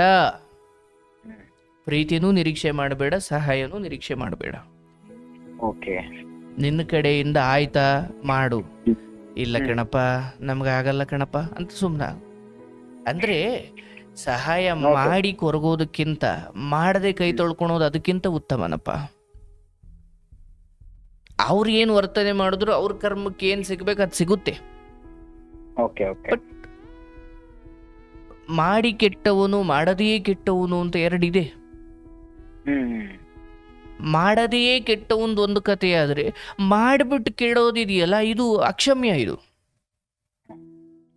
ಮಾಡೋದು ಹೌದಂತೆ, ಬಟ್ ಅದರಲ್ಲಿ ನನ್ನ ಭಾವನಾತ್ಮಕವಾಗಿ ನಾನು ಅದನ್ನ ಯಾಕೆ ಅವರಿಂದ ಏನೋ ಆಗಲಿ ಅಥವಾ ಅವರಿಂದ ಹಿತಕರವಾದ ಮಾತು ಬರಲಿ ಅಥವಾ ಅವರಿಂದ ಕೃತಜ್ಞತೆ ಬರಲಿ, ನೋ, ನನಗದು ಬೇಡ. ಲೋಕ ಕೆಟ್ಟು ನಿಂತಿದೆ. ಅದನ್ನು ಮೀರಿಯೂ ಏನು ನೆರವಾದ್ರ ಅಷ್ಟಕ್ಕೆ ಸುಮ್ಮನೆ ಆಗ್ಬಿಡ್ಬೇಕು. ನಾನು ಇಷ್ಟು ಮಾತ್ರ ಹೇಳ್ತೀನಪ್ಪ, ನಾವು ಯಾರಿಗೋ ಏನೋ ಕೊಡ್ತೀವ, ಅಕಸ್ಮಾತ್ ಅದು ವಾಪಸ್ ಬರದೇ ಹೋದ್ರೂ ನಮ್ಗೆ ತಡ್ಕೊಳ್ಳೋ ಶಕ್ತಿ ಇದೆ ಅಂದರೆ ಕೊಡ್ಬೇಕು ನಾವು. ಈಗ ನೀನೊಂದು ದೇವಸ್ಥಾನಕ್ಕೆ ಹೋದೆ, ಅದೇ ದೇವಸ್ಥಾನಕ್ಕೆ ಇನ್ನೊಬ್ಬ ದಿಸಕ್ಕೆ 1000 ರೂಪಾಯಿ ದುಡಿಯೋನೊಬ್ಬ ಬಂದ, ಆದರೆ ನಿನ್ನ ದುಡಿಮೆ ದಿಸಕ್ಕೆ 100 ರೂಪಾಯಿ. ಆ ದಿಸಕ್ಕೆ 1000 ರೂಪಾಯಿ ದುಡಿಯೋನು ಮಂಗಳಾರತಿ ತಟ್ಟಿಗೆ 100 ರೂಪಾಯಿ ಹಾಕ್ದ. ನಿನಗೆ ಇವನೇನು 100 ರೂಪಾಯಿ ಹಾಕ್ಬಿಟ್ಟ, ನಾನೇನು ಕಡಿಮೆನಾ ಅಂತ ನೀನು 100 ರೂಪಾಯಿ ಹಾಕಿದ್ರೆ ನೀನ್ ಇಡೀ ದುಡಿಮೆ ಅಲ್ಲಿಗೆ ಹೋದ್ರೆ ನಿನ್ ಬದುಕೇನ್ ಬಂತು? ಅವನ್ 1000 ರೂಪಾಯಿ ದುಡಿಯೋನು 100 ರೂಪಾಯಿ ಹೋದ್ರೆ 900 ರೂಪಾಯಿ ಉಳೀತು. ಅವನ್ ಮುಂದೆ ನಾನ್ ಸೋಲ್ಬಾರ್ದು ಅಂತ ನೀನು 100 ರೂಪಾಯಿ ಹಾಕಿದ್ರೆ ನೀನ್ ಮಣ್ಣು ತಿನ್ಬೇಕಾಗುತ್ತೆ. ನಮ್ ಶಕ್ತಿ ಏನು, ಅಟಕ ಬೀಳಬಾರ್ದು. ದಾನದಲ್ಲಿ, ಸಹಾಯದಲ್ಲಿ ಅಟಕ ಬೀಳಬಾರ್ದು. ದೇವರ ಮಂಗಳಾರತಿ ತಟ್ಟೆ ಮಂಡ ಹಟಕ ಬೀಳಬಾರ್ದು. ನಮ್ಮ ಹತ್ರ 1 ರೂಪಾಯಿ ಇದ್ರೆ ಅಂದ್ರೆ ನಮ್ಮ ದುಡಿಮೆ, ನಮ್ಮ ಪರಿಸ್ಥಿತಿ, ನಮ್ಮ ಸ್ಥಿತಿಗತಿ ಇವೆಲ್ಲ ನೋಡ್ಕೊಂಡು ತಾನೇ ನಾವು ವ್ಯವಹಾರ ಅಥವಾ ನಮ್ಮ ಹೊರಗಡೆ ಹಣ ಹೋಗುವುದು ಅಥವಾ ಬರೋದು, ಇದೆಲ್ಲ ನಮ್ಮ ಪರಿಸ್ಥಿತಿ ಆಧಾರದ ಮೇಲೆ ಆಗ್ಬೇಕಲ್ವನಪ್ಪ. ಇವತ್ತು ನಾನು ನಂಬಿರೋದು ಅಷ್ಟೇ. ನನಗೆ ಇಲ್ಲಿ ಯಾರೋ ಅಳ್ಕೊಂಡು ಬಂದ್ರು ಅಥವಾ ಏನೋ ದುಃಖ ಅಂತ ಬಂದ್ರು ಅಂದ್ರೆ ಅವ್ರಿಗೆ ಮೀರಿ ಮಾತು ಕೊಡೋದಿದೆಯಲ್ಲ. ಊಟ ಮಾಡಕ್ಕೂ ನಂಗೆ ಕಾಸಿಲ್ಲ ಅಂದ್ರು ಅಟ್ಲೀಸ್ಟ್ ಒಂದ್ ದೇವ್ರಿಗೆ ಅಂತ ನಾವ್ ಏನೋ ಒಂದ್ ಮಾಡದ ಅಂತ ನನ್ ಮನಸ್ಥಿತಿ ಇರೋದು. ಅಟ್ಲೀಸ್ಟ್ ನನಗಿಲ್ಲ ಅಂತೂ ಪರವಾಗಿಲ್ಲ, ನನ್ ಜೊತೆಗಿರೋರ್ಗೆ, ಕಷ್ಟದಲ್ಲಿರೋರ್ಗೆ ಏನಾರು ಒಂದ್ ಮಾಡದ ಅಂತ. ಬಟ್ ಅದ್ ತಪ್ಪೇನಾ ಅಂತ ಅನ್ನಿಸ್ಬಿಡ್ತೈತೆ ಈ ತರ ಜನಗಳನ್ನ, ಈ ತರ ಎಲ್ಲಾರು ವ್ಯಕ್ತಿಗಳನ್ನ ನೋಡಪ್ಪ.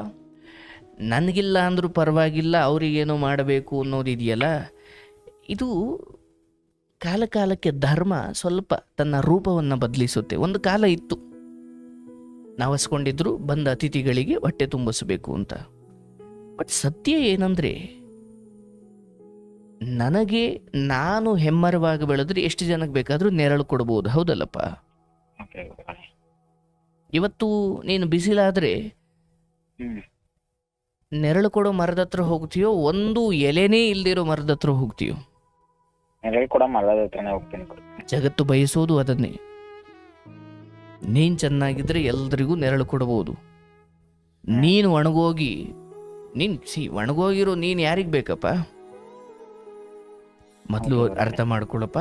ನಿನ್ನ ಜೀವನದ ದುಃಖ ಸುಖ, ಉನ್ನತಿ ಅವನತಿ, ಸೋಲು ಗೆಲುವು, ಇದೆಲ್ಲ ನಿನ್ನ ಮೇಲೇನೆ ನಿರ್ಧಾರವಾಗುತ್ತೆ ಹೊರತು ಹೊರಗಡೆ ಸ್ವಾರ್ಥ ಅನ್ಸ್ಕೊಳಲ್ವಾ ಗುರುಗಳೇ?